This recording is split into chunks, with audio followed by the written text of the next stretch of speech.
चरणों में प्रणाम किया पितामह के। हे पितामह, आपके पांडव अब सम्राट बन गए, आप इनको कुछ शिक्षा दो। पितामह ने अनेक प्रकार की शिक्षाएं दी।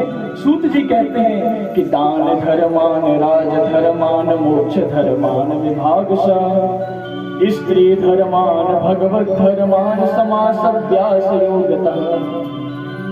सबसे पहले पितामह ने दान धर्म बतलाया। हे पांडवों, जीव को अधिक से अधिक ईमानदारी के साथ धन कमाना, ध्यान से सुनना, बिल्कुल ईमानदारी के साथ धन कमाना चाहिए। और हम जो धन कमाएं उसका दशांश हमको दान करना चाहिए। यही दान धर्म है। ईमानदारी का 10% दान करना चाहिए। हमने 100 रुपए कमाए, तो 10 रुपए हमको दान करना है। ईमानदारी का 2 नंबर की बात नहीं कर रहे, ईमानदारी वाली का 10%।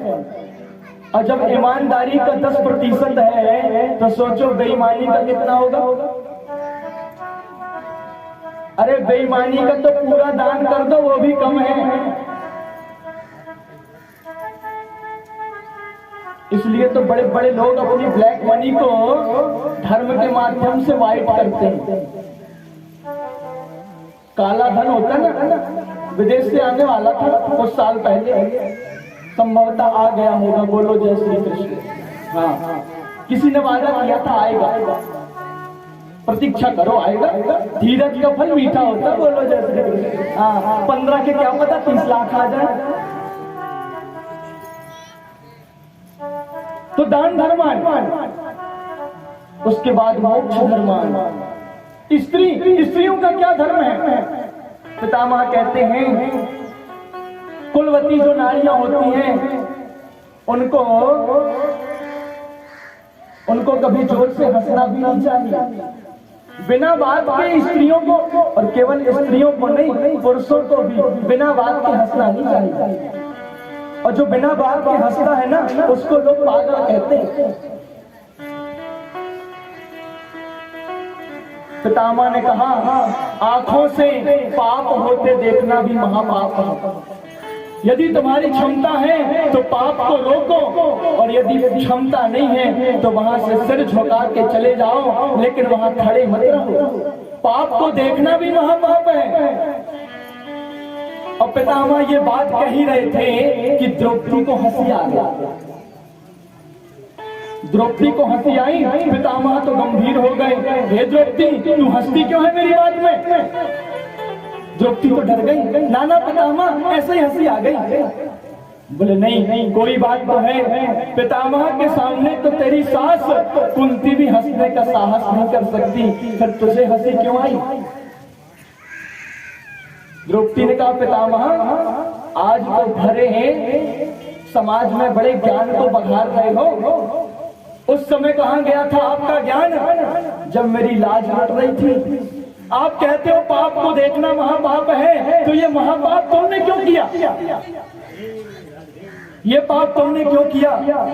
भरी सभा में दुशासन मेरी साड़ी खींच रहा था, दुर्योधन अपनी जंघा में बैठाने का इशारा कर रहा था। उस समय सभा में सबसे ऊंचे सिंहासन पर आप बैठे थे, तो ये महापाप आपने क्यों किया? पितामह की आंखों से आंसू आ गए। अरे बेटी, उसी पाप का तो आज तक बोझ उठा रहा हूं। कौरवों का मैंने दूषित अन्न खाया था, इसलिए बूंद बूंद करके आज 52 दिनों से मैं इस सैया में लेटा हूं। वही कर्ज में आज चुका रहा। तो आंखों से पाप होते देखना महापाप है। सारी बातें कुछ बृहद और कुछ संक्षिप्त में बतलाई पितामह ने। अंत में पितामह ने कह दिया कि हे पांडवों, अब तुम किनारे हो जाओ। अंतिम क्षण मैं गोविंद को थोड़ा बात कर लूं, गोविंद से देख लूं। और भगवान को देखते हुए पितामह के आंखों से आंसू बह रहे हैं और पितामह कहते हैं, हे गोविंद, मेरे पास कुछ नहीं है कि मैं आपकी पूजा कर सकूं। बाणों की शैया पर लेटा हूं, कैसे आपकी पूजा करूं, कैसे आपकी अभ्यर्चना करूं। मेरे पास कुछ शब्द हैं, उन्हीं शब्दों से मैं आपकी स्तुति करना चाहता हूं। लेकिन हे माधव, जब तक मैं जीवित रहूं तब तक आप ऐसे ही मेरे सामने खड़े रहना। जैसे ही पितामह ने ऐसा कहा, भगवान का मुंह लटक गया। भगवान ने मन में सोचा, इनको तो इच्छा मृत्यु का वरदान प्राप्त है। अब ये कह रहे हैं जब तक जिंदा रहूं तब तक खड़े रहना। अब ये कब तक जिंदा रहते कोई भरोसा थोड़ी है। महीना दो 4 साल कब तक जिंदा रहते हो, कहते हैं मेरे सामने खड़े रहने।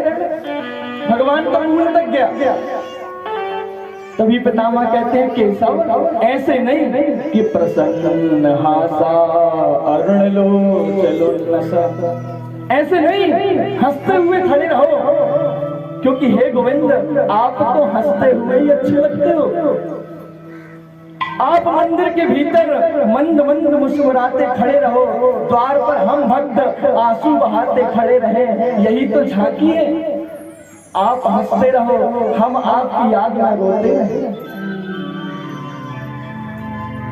और आपको देखकर तो ऐसी तरंग आ गई। पितामह मानो कहते हैं कि आज दिल में तेरी भूली हुई याद आई, जैसे वीराने में चुपके से बाहर आ जाए,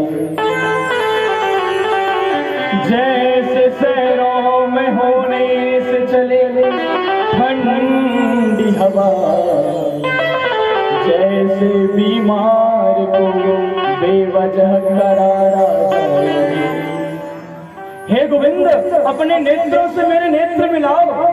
और क्या कहते हैं कि आंख से आंखें मिलाओ,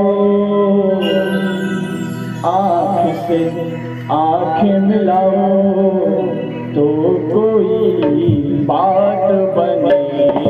आंख से आंखें मिलाओ। भगवान कहते हैं, आंख अभी मिल नहीं रही है, आंख कब मिलेंगी तब ताल और सुर बन जाएगा। आंख से हे प्यारे, थोड़ा मिलाओ जरा आंखें। आंखें मिलाओ,